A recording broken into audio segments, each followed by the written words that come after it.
గౌరవ ప్రధానమంత్రి శ్రీ నరేంద్ర మోదీ గారికి, విజనరీ అయిన గౌరవ ముఖ్యమంత్రి శ్రీ నారా చంద్రబాబు నాయుడు గారికి, సోదరులు లోకేష్ గారికి, గవర్నర్ గారికి ప్రత్యేకించి నా హృదయపూర్వక నమస్కారాలు, ధన్యవాదాలు తెలియజేస్తున్నాను. అలాగే ఇతర సహచరులకు, సభకు హాజరైన వారికి, రాష్ట్ర ప్రజలకు కూడా నమస్కారాలు తెలియజేస్తున్నాను. ఇక్కడ రైతులు భూమిని మాత్రమే ఇవ్వలేదు, రాష్ట్ర భవిష్యత్తును నిర్మించే ఆశలను, విశ్వాసాన్ని ఇచ్చారు. కానీ 5 సంవత్సరాల్లో గత ప్రభుత్వం ఆ త్యాగాన్ని అవమానించింది. 3 రాజధానులు అస్తవ్యస్త విధానంతో ప్రజల విఘ్నతని, అమరావతిని అగౌరవపరిచింది. ఈరోజు ఈ వేదిక నుండి మేమందరం మీకు హామీ ఇస్తున్నాం, అమరావతి మళ్ళీ ఒక ప్రపంచ స్థాయి సర్వశ్రేష్ఠ రాజధానిగా ఆవిర్భవిస్తుంది. అమరావతి ఒక ఆర్కిటెక్చరల్ జోన్, ఒక కాంక్రీట్ జంగిల్గా మిగిలిపోకుండా జవాబుదారీతనం, న్యాయం, ప్రజాస్వామ్యానికి ప్రతీకగా నిలవాలని ఆకాంక్షిస్తున్నాను. కేంద్రంలో రాష్ట్రంలో స్థిరమైన ఎన్డీఏ ప్రభుత్వం ఏర్పడిన కారణంగా అభివృద్ధి కార్యక్రమాలు వేగంగా సాగుతున్నాయి.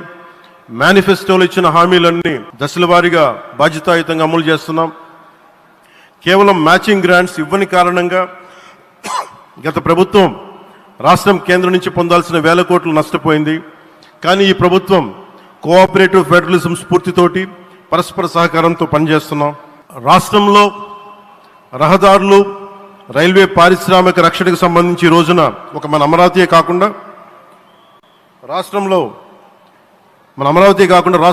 రహదారులు, రైల్వే, పారిశ్రామిక రక్షణకు సంబంధించి ఈ రోజున 1,07,00,000 కోట్ల విలువైన అభివృద్ధి పనులకి ప్రధాని గారు శంకుస్థాపనలు, ప్రారంభోత్సవాలు చేస్తున్నారు.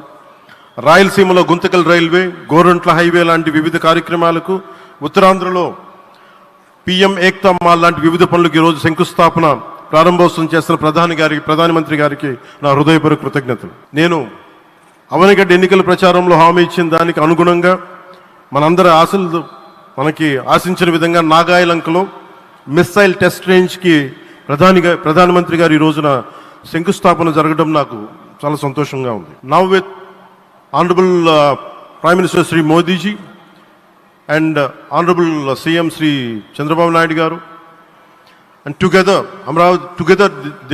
together again Amravati will surely become a world class capital, a 360-degree growth engine for all of Andhra Pradesh. Our youth will no longer have to leave for Bangalore, Chennai or Hyderabad. Soon Andhra Pradesh will create jobs for our people and attract talent from across the nation and the world. దీనికి అమరావతికి ప్రత్యేకించి ఒక వ్యక్తిని మనం స్మరించుకోవాలి. రాళ్లల్లో, రప్పల్లో ఒక మహానగరాన్ని చూసిన వ్యక్తి, ఒక 20 సంవత్సరాలు ముందుకెళ్ళి చూసిన వ్యక్తి. అలాంటి నాయకులు మనందరం కోరుకున్నట్టుగా ఆయన వెనంటే ఆయన ఉండాలి, ముఖ్యమంత్రిగా ఉండాలి అని మేము ఆశించిన విధంగా ఆయన ముఖ్యమంత్రి అయ్యారు. ఆయన సైబరాబాద్ అనే సిటీని ఎలా నిర్మించారో, ఎంత అద్భుతంగా రూపకల్పన చేశారో, అమరావతి అనే ఈ క్యాపిటల్ని కూడా ఆయన అపారమైన అనుభవంతో, ఆయన దక్షతతోటి, ఆయన గవర్నెన్స్ కేపబిలిటీ తోటి, అడ్మినిస్ట్రేటివ్ కెపాసిటీ తోటి ఇది అద్భుతమైన మహానగరంగా తీర్చిదిద్దుతుంది. ఇది ఆంధ్రప్రదేశ్కే కాదు, భారతదేశానికి తలమానికంగా అవుతుందని మనస్ఫూర్తిగా నేను ఆశిస్తున్నాను. అలాగే ప్రత్యేకించి ఈ రోజున మనం ప్రధానమంత్రి గారిని చాలా లోతుగా మనం అర్థం చేసుకోవాలి. ఈ రోజున కశ్మీర్లో దాదాపు 28 మందిని చంపేశారు. అలాంటి క్లిష్ట సమయంలో రాష్ట్రం, దేశం మొత్తం యుద్ధం వైపు వెళ్తున్న సమయంలో, అలాంటి కీలక సమయంలో ప్రధానమంత్రి గారు ఇక్కడికి వచ్చి లోపలంతా బరువు, గుండెల్లో బరువు పెట్టుకొని వేదన ఉండి కూడా అమరావతి రైతులు చేసిన త్యాగాలను మర్చిపోకూడదని చెప్పి ఇంత ఇబ్బందుల్లో కూడా ఆయనకు వచ్చినందుకు మనస్ఫూర్తిగా ఒక్కసారి మనందరం ప్రధానమంత్రి గారికి గౌరవ సూచకంగా మనందరం కృతజ్ఞతలు తెలియజేయాలి. The Pahalgam terrorist attack has been one of the darkest days for the entire country. Even the blood was spilled in Kashmir.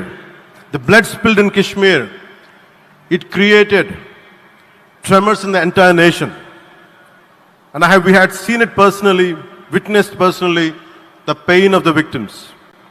For the Honorable PM Modi ji, he is leading the country through these tough times, and he assured all the citizens with stern action against the perpetrators of terrorism. I know this is very sensitive time, and Modi ji is carrying the nation's burden. Amidst this tremendous difficult movement, Modi ji still gave time and came today to Amravati. This shows his deep commitment to Andhra Pradesh, to the people of Andhra Pradesh, and we are deeply grateful to you, sir. May Lord Bhavani, మన కనకదుర్గమ్మ ఆశీస్సులతోటి వారికి బలాన్ని ఇవ్వాలి, శక్తిని ఇవ్వాలి, మనందరం ప్రార్థిద్దాం. May Lord Bhavani Mata give immense strength to our Honorable Prime Minister Modi ji to lead our nation and bless Bharat, Andhra Pradesh and Amravati. Jai Bhavani, Jai Bharat and Jai Hind. మీకు గర్వకారణంగా నిలిచేటువంటి నాయకులు కొంతమంది ఉంటారు. ఆ కోవలోని వారే Shri Pawan sir వీళ్ళంతా.